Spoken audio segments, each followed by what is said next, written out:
বিএনপিকে উদ্দেশ্য করে আওয়ামী লীগের যুগ্ম সাধারণ সম্পাদক মাহবুবুল আলম হানিফ এমপি বলেছেন যে দলের শীর্ষ নেতা চুরি, নাশকতা, হত্যার দায়ে অভিযুক্ত।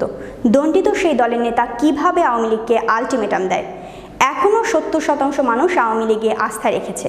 সেই দলকে হুমকি ধামকি দিয়ে লাভ নেই।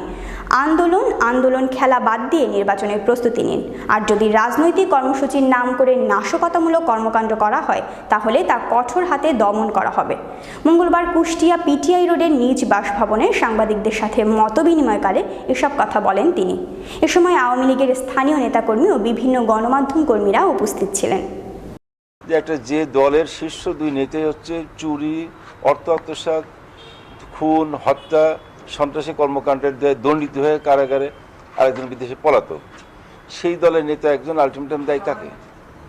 যে দল বাংলাদেশ আওয়ামী লীগ, যে এই মুহূর্তে পর্যন্ত 70% বেশি জনগণের সমর্থন আছে যে দলের প্রতি, যে দলের সভাপতির প্রতি, আমাদের বর্তমান প্রধানমন্ত্রী জনতা শেখ হাসিনার প্রতি এখনও 70% বেশি মানুষের আস্থা আছে, তার বহিঃপ্রকাশ ঘটেছে।